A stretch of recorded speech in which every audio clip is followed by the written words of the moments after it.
The morning light was a dull ache behind my eyes. I woke up feeling like I'd been hit by a truck, every muscle screaming in protest.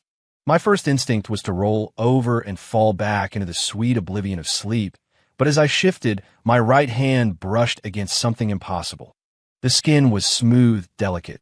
I let my fingers graze across it, my half-asleep brain registering only the texture.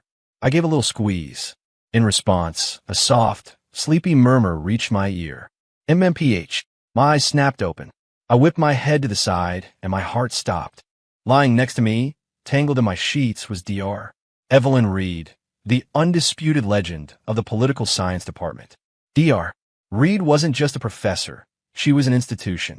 She had a face that could have been carved by a Renaissance master. Deep, intelligent eyes, a perfectly straight nose, and a mouth that, even in sleep, held a hint of a smile. A cascade of dark hair fell across the pillow.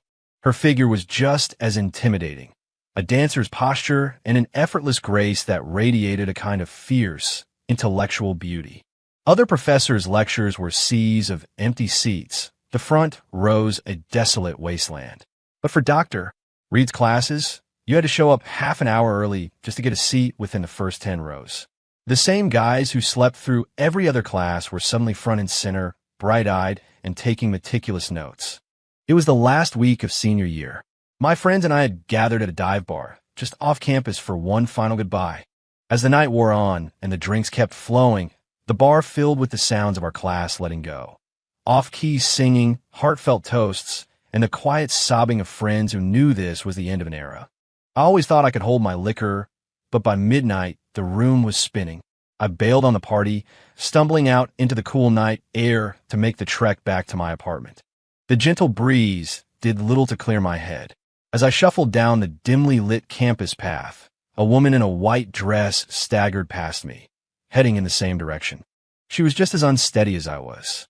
I was in no shape to play the hero, but as she drew level with me, she turned her head, her eyes locking on mine for a split second before her legs gave out and she pitched directly towards me. "Whoa, hey, is this a setup?" I yelped, jumping back. She missed me completely and crumpled to the pavement. "Nice try," I muttered, feeling a flicker of smug satisfaction. Not falling for that. I started to walk away, but after a few steps, a wave of guilt washed over me. I glanced back. She hadn't moved. She was just lying there, face down on the concrete. With a heavy sigh, I turned back. I knelt and gently rolled her over. My first thought was that she was beautiful with a really nice figure. But when I lifted her into my arms and her face came into the light of a nearby lamppost, my breath caught in my throat. It was my professor, Dr. Reed. Her hair was a mess. Her perfect face was flushed, and her eyes were hazy and unfocused. For a moment, I was completely mesmerized, the alcohol in my system amplifying the surreal beauty of the moment. I had to physically shake my head to clear it. "Dr. Reed," I said, my voice urgent. "Professor Reed, wake up." Her only response was a series of soft, incoherent mumbles. I looked around. The path was deserted. I couldn't just leave her here. With a grunt, I hoisted her onto my back and started walking again. Thankfully, as one of her most devoted, albeit silent, admirers, I knew she lived in the faculty apartments just north of campus. The moment her body settled against my back, I could feel the soft curves of her figure even through her clothes. Her warm breath ghosted against my ear, a faint scent of perfume mixing with the smell of whiskey, sending a jolt through my system. The alcohol buzz faded, replaced by a surge of adrenaline. I felt like I could run a marathon. As we walked, she kept muttering something under her breath. "That bastard. He's sorry now." I couldn't make out the whole thing, and I sure as hell wasn't going to ask. Soon enough, we were standing in front of her apartment building. The front door was locked, and after banging on the security call button for a full minute with no answer, I gave up. I looked at the winding emergency staircase, then at the sleeping professor on my back, and started climbing. I couldn't help but think that her killer figure wasn't just for show. It had some serious weight to it. By the time I reached her floor, I was gasping for air. I slumped against her apartment door, gently setting her down against the wall. "Dr. Reed, wake up." I panted, shaking her shoulder. We're at your door. I called her name several more times, but she was out cold. I looked at her beautiful, peaceful face and felt a wave of pure exhaustion. All I wanted was to get her inside and leave. In a moment of drunken, desperate genius, or so I thought, I raised my hand and gave her a firm swat on the backside. Ah! She yelped, her eyes flying open. Seizing the moment, I launched into the fastest possible explanation of the situation. She stared at me, dazed, before starting to rummage through her handbag. After a frantic search, she produced a key. She staggered to her feet and tried to unlock the door, but her hand was shaking too much to fit the key in the lock. Sighing, I took the key from her, opened the door, and helped her inside. My plan was to deposit her on the bed and make a clean getaway. But I was completely spent. As I leaned over to put her on the bed, she threw her arms around my neck, pulling me down with her. I tried to get up, but her grip was surprisingly strong. "You think you can just assault me and leave?" she murmured, her eyes now open and fixed on mine. My heart hammered in my chest. Before I could react, her lips were on mine. The softness, the warmth, my brain went completely blank. Her sudden passion ignited something in my own alcohol-fueled body. The rest of the night unfolded like a fever dream. The last shred of my reason evaporated. Sunlight sliced through the blinds, stabbing at my eyes. When I finally woke up and saw Dr. Reed lying beside me, I shot upright, my mind scrambling to piece together the fragments of the night before. Just then, she began to stir. Her eyes fluttered open, hazy with sleep, then sharpened with sudden, startling clarity. Panic flickered across her face before being replaced by a mask of cool composure. "Had your fill?" she asked, her voice as cold as ice. "If you're done staring, turn around." I scrambled to obey, accidentally yanking the comforter with me. For one breathtaking, unforgettable second, her entire, perfect body was visible. It was a fleeting image, but one that would be seared into my memory for the rest of my life. I heard a sharp intake of breath, followed by the rustling sound of clothes being hastily put on. When the sound stopped, I chanced to glance over my shoulder. I saw her back, and a faint, red palm print just visible above the waistband of her jeans. My handiwork. "Still looking? You've got a lot of nerve." No. I spun back around, my face burning. "Last night never happened," she said, her back still to me. "You can go." The morning light filtered through her hair, making it look like a halo. I couldn't help but notice she'd missed 2 buttons on her blouse. I took a deep breath. "Dr. Reed, I'm so sorry. I didn't mean for any of this to happen. We were both really drunk." "Don't explain." She cut me off, her voice flat. "And I don't need you to be responsible. We're both adults." "But I want to be," I said, the words coming out with more sincerity than I expected. "I'll take responsibility." "You want to be responsible?" She laughed, a short, bitter sound. "Fine. One phone call to the dean's office about this, and your academic career will be over. And mine along with it. Is it the kind of responsibility you had in mind?" "That's not what I meant. Last night, I tried again, but she cut me off." "No one cares about your intentions these days, Liam. Just go. From now on, we're professor and student. Nothing more." Her tone was absolute. But as I turned to leave, my eyes caught a small, dark red stain on the white bedsheets. I was almost out the door when she called after me. "And if I hear that you've told a single soul about this, you'll find out just how bad the consequences can be." I didn't answer. I just ran. That afternoon, the bell rang and Dr. Reed walked into the lecture hall with her usual confident stride. She was the center of the universe, every word and gesture commanding the rapt attention of the room. It was as if last night had never happened, as if it hadn't affected her at all. The only difference was the empty seat in the front row, where a young man who used to chase his dreams now sat in the back, trying to be invisible. Her gaze swept across the classroom, as if searching for someone. When our eyes met for a fraction of a second, she looked away first. Soon after, graduation came and went. I never saw Dr. Reed again. 03. Reunion 2 months after graduation, I was deep in the grind of rejection letters and dead-end job applications. To make rent, I started driving for Uber. It was a typical Tuesday night. I was parked downtown, scrolling through my phone while waiting for a ride request. Suddenly, a priority notification flashed on my screen. The notes read, "Pregnant. Need to get to OB/GYN at Lakeside General." Urgent. A sense of duty kicked in. I immediately accepted the ride and sped toward the pickup address. When I arrived, I saw a tall, slender woman leaning against the car, one hand resting on her stomach. The silhouette was so familiar, but her belly was gently rounded. She was clearly several months pregnant. Dr. Reed, what a coincidence. I didn't know you lived around here. She turned, her eyes widening in disbelief. Liam, what are you doing here? Is this you? I asked awkwardly, holding up my phone with the Uber request on the screen. She shot me a glare. I'm canceling the ride. You can go. She turned and started walking back toward her apartment building. But she didn't get more than 2 steps before she cried out, clutching her stomach and sinking to the ground. Her face was pale, and beads of sweat dotted her forehead. Forgetting everything else, I rushed to her side, snatched the car keys from her hand, and scooped her into my arms. I saw her lips tremble as if she was trying to say something. Dr. Reed, whatever is going on, we need to get you to the hospital, I said quickly. The past is the past. Is it? She murmured, a flicker of disappointment in her eyes that I was too frantic to notice. On the way to the hospital, I floored it, the sound of her pained groans from the back seat urging me on. At the hospital, I stayed with her through a battery of tests, enduring a lecture from a nurse. How could you be so careless? She chided. When she's this far along, you have to be more attentive. You're the husband, for crying out loud. I just nodded and offered a weak, embarrassed smile. By the time all the tests were done and I had the results, dawn was breaking. I went back to her room and found her asleep. I sat beside her bed, quietly looking over the chart. When my eyes landed on the estimated date of conception, I froze. I started counting back the days on my fingers, my heart pounding a frantic rhythm against my ribs. The timing was almost perfect. 1,000 thoughts raced through my mind as I watched her sleep.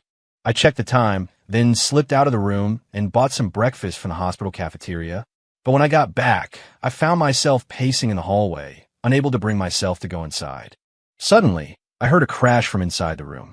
I burst in. Dr. Reed, are you awake? I brought you some breakfast. Here, let me help you sit up. Last night.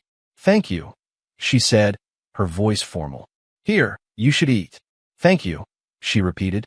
I sat down on the edge of a chair, feeling like I was sitting on a bed of nails. Finally, I just blurted it out. Dr. Reed, is the baby mine? She had just taken a sip of soup and choked, coughing violently. I jumped up and handed her a cup of water. When she finally caught her breath, she shook her head. The baby has nothing to do with you, Liam. Don't overthink it. But the due date, it lines up almost exactly with that night. My body is particular, she said vaguely. It was just one time. It's not that easy to get pregnant. I think it was more than once, I muttered, scratching my head. I remember feeling half dead when I finally got back to my apartment. Stop, stop, stop, she said, her cheeks flushing. Don't say another word. I'm married, okay? The baby is my husband's. Oh, okay. Hearing that, a knot of tension I didn't even know I was holding unwound in my gut. But it was followed by a strange, hollow feeling of disappointment. Now stop asking questions, she continued. You should go home and get some rest. You've been up all night. It's okay, Dr. Reed. I'm not tired. I can stay with you. I don't think you should be alone. You don't need to. My family will be here soon. You can go. With that, she turned her back to me. Taking the hint, I placed her chart on the bedside table and left. 04. The truth as I walked out of the hospital, I smacked myself on the forehead. Damn it. My scooter is still at her apartment complex. I hope it hasn't been towed. I hailed a cab and gave the driver the address from the Uber request. It was a high-end condo building in a beautiful, manicured neighborhood. As I got out of the cab, the security guard at the front desk, an older man with a friendly face, came over to me. Hey, you're back. How's Dr. Reed doing? He asked warmly. I was a bit taken aback by his concern. I'm just here to get my scooter, I said. Oh, it's over there, he said, pointing. So is she okay? I looked at him, a little suspicious. Why are you so concerned about her? The guard, Frank, chuckled. Don't get the wrong idea, son. Dr. Reed tutored my boy a few years back, helped him get into a great college. We'll always be grateful to her. My suspicion melted away. Oh, I see. I was one of her students, too. Just graduated. I was driving for Uber and got a ride request. Small world. She's doing fine, I added with a smile. Don't worry. Glad to hear it. It must be tough for her, being pregnant and all alone. My brow furrowed. Alone, but I thought she was married. Frank looked confused. Married? I don't think so. Dr. Reed's lived here for years, always by herself. I tell you what, she's pretty far along now, and I've never seen anyone come by to help her out. If I ever find a guy who knocked her up and ran, I swear I'll... Well, you get the picture. His words sent a shiver down my spine. I jumped on my scooter and raced back to the hospital, stopping only to buy a bouquet of flowers and a basket of fruit. But when I got to her room, it was empty. The nurse told me she had already checked herself out. So I turned around and went right back to her building. I found Frank at his post. Hey, Frank, did Dr. Reed come home already? Sure did. Not long after you left. Which apartment is hers? I asked, my voice tight with urgency. Whoa there, what's going on? This time, it was his turn to be suspicious. I tried to calm myself down. She left some of her papers at the hospital in her rush to leave. I brought them back for her, and I got her some fruit. I held up the basket as evidence. Well, I can give her a call and have her come down. As he reached for the phone, I stopped him. No, don't. She just got back from the hospital, and she's pregnant. The last thing she needs is to be walking up and down. I could just take it up to her. Frank studied my face for a moment, then nodded. You're a thoughtful kid.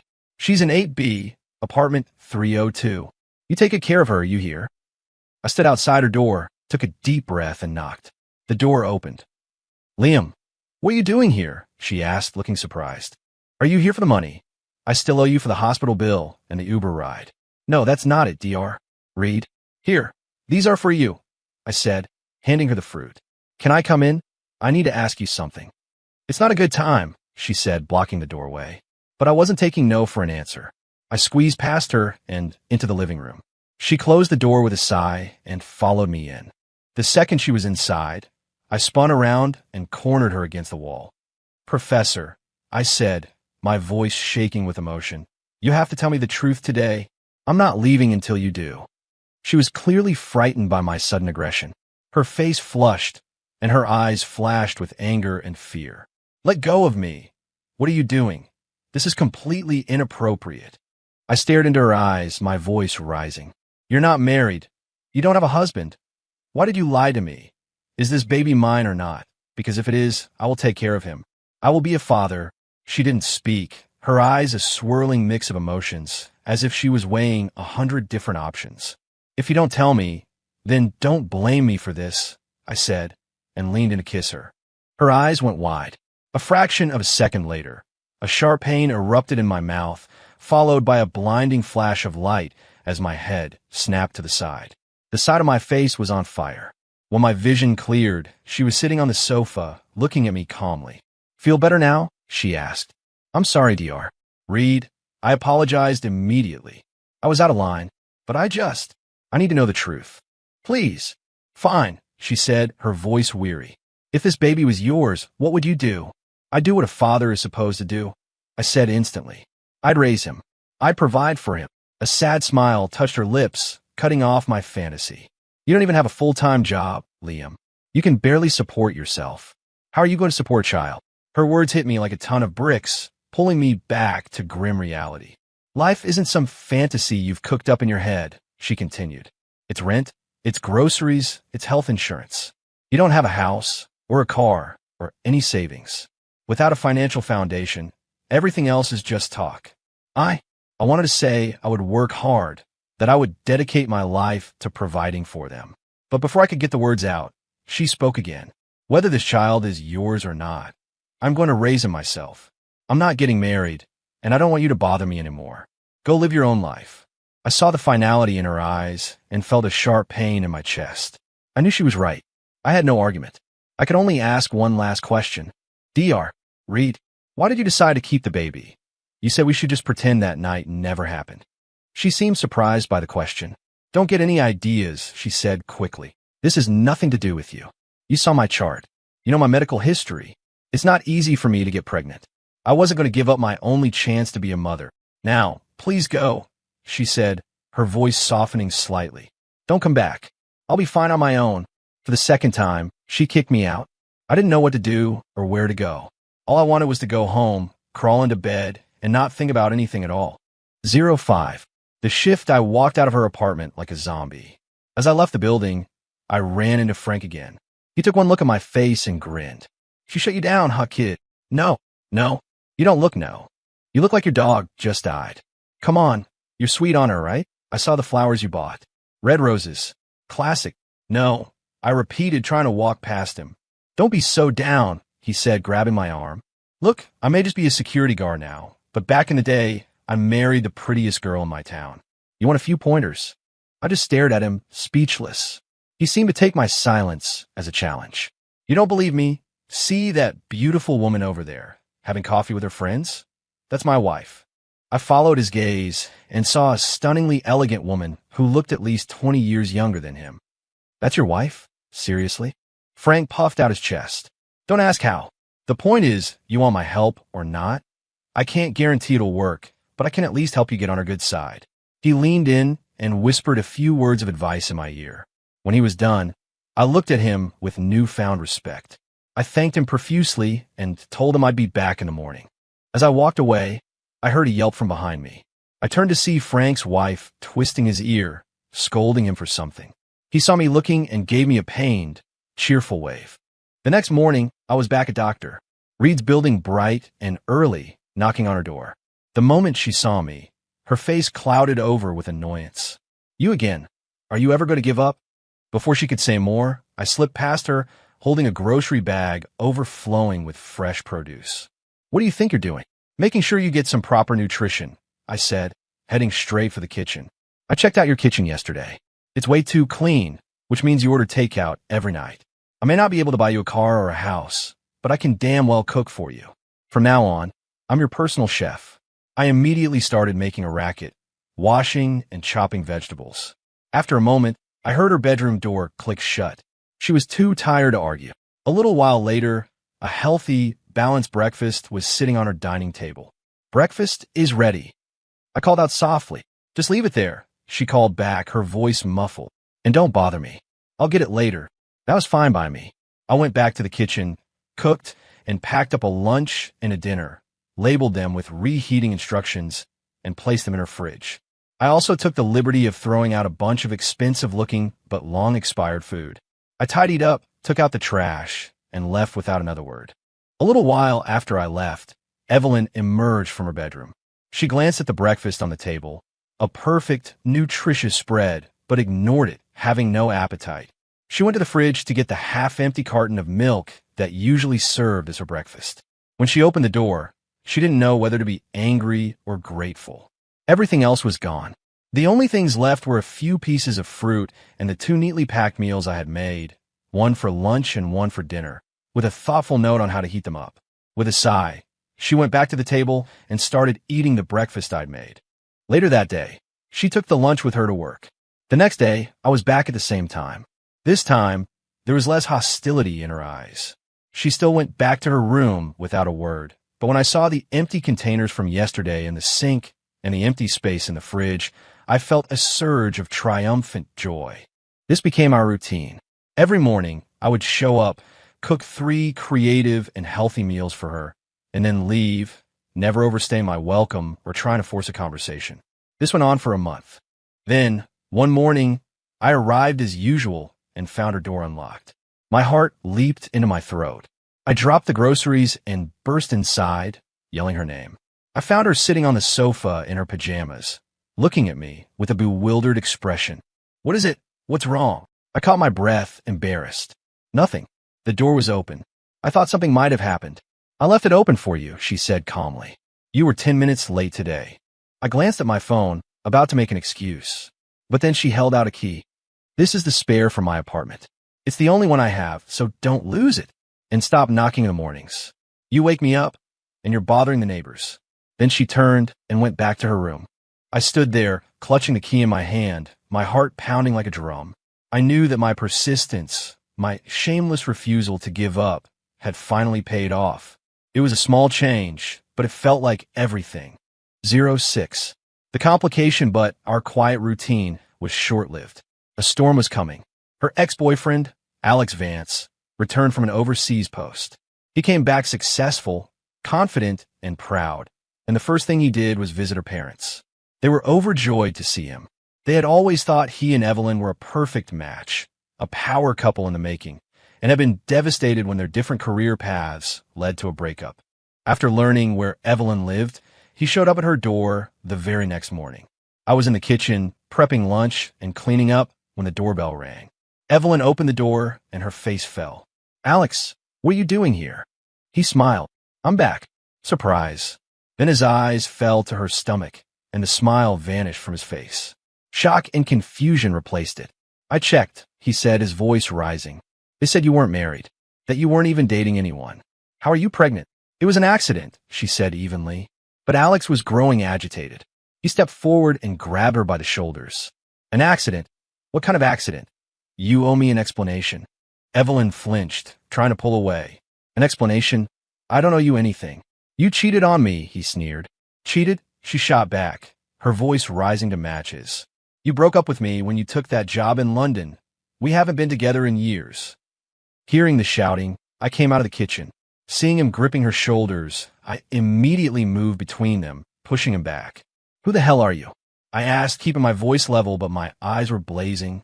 Seeing me only made Alex angrier. "I could ask you the same thing," he snarled. I took a deep breath. "I'm a former student of Dr. Reed's. I'm helping her out." Alex laughed, a cold, mocking sound. "Helping her out? Or are you the father of that baby in her belly?" His words were a knife to the gut. I wanted to scream yes, but the word got stuck in my throat. Just then, Evelyn stepped out from behind me, linked her arm through mine, and smiled sweetly at Alex. "Yes," she said, "he is." Her words filled me with a sudden, fierce confidence. "That's right," I said, standing taller. "Evelyn is with me now. I don't care what you were to her before, but right now, I need you to leave." Losing control completely, Alex swung his hand and slapped Evelyn across the face. "You shameless bitch," he roared. "Sleeping with one of your students. I'll ruin you. I'll make sure you never work in this city again." A white-hot rage exploded inside me. I kicked him hard, sending him stumbling out the door. I was about to go after him when Evelyn cried out from behind me. "Liam, the baby." My stomach. "It hurts so much." I spun around. Her face was chalk white and covered in a cold sweat. Panic seized me. I scooped her into my arms and, ignoring the elevator, bolted for the stairs. Alex, recovering from my kick, ran after us. "My car's downstairs. Get in quick." In the car, Evelyn's condition worsened. She was trembling uncontrollably, and blood was soaking through her dress. Her eyes rolled back in her head as she lost consciousness. My heart felt like it was being squeezed in a vice, choked with fear and self-loathing. At the hospital, she was rushed into an emergency room. Alex and I sat in the sterile hallway, waiting in agonizing silence. Finally, the door swung open and a nurse rushed out. "The fetus isn't viable," she said urgently. "We need to perform an emergency D and C. Which one of you is next of kin? I need a signature." Alex snatched the clipboard from her, but he just stared at the consent form, his hand frozen. I shoved him aside, grabbed the pen, signed my name, and handed it back to the nurse. The anger I had been suppressing all morning finally boiled over. I grabbed Alex by the collar and slammed him against the wall. "I don't care who you are or what you were to her," I snarled, my voice low and dangerous. "I want you to get out of here. Now, get the hell out of my sight." I punctuated the sentence with a hard punch to his gut.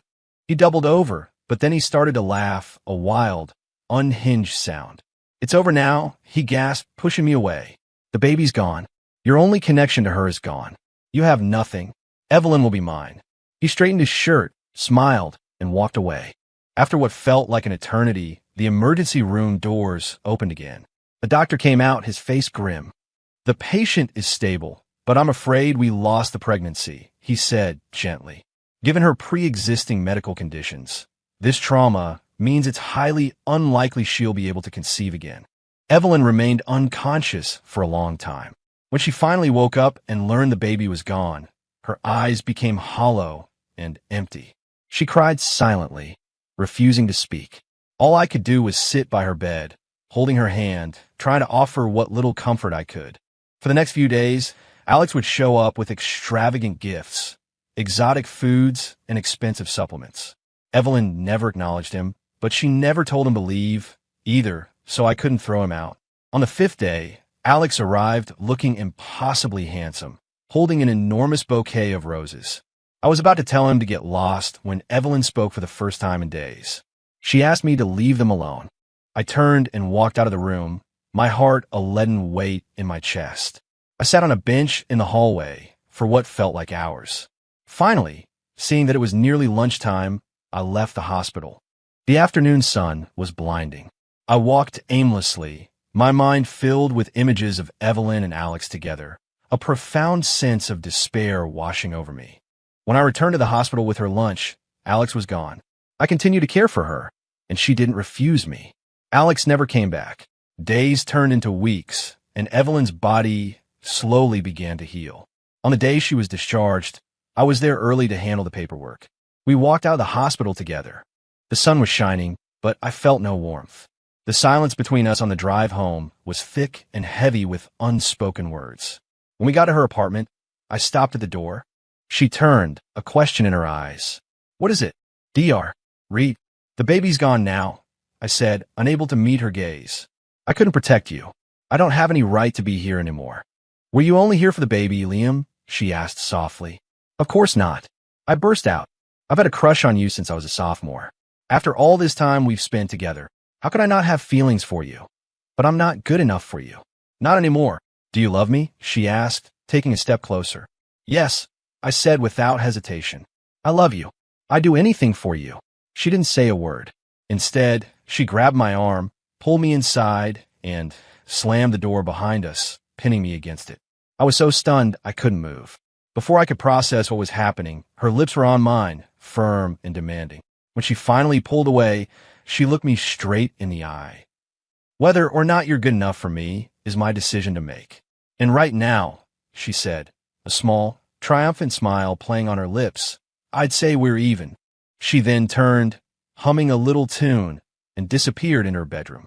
I stood frozen in place, the warmth of her lips still lingering on mine, my heart thundering in my chest. A moment later, her head peeked out from the bedroom doorway, her cheeks flushed. "Well, silly, what are you waiting for?" From that day on, we built a life together.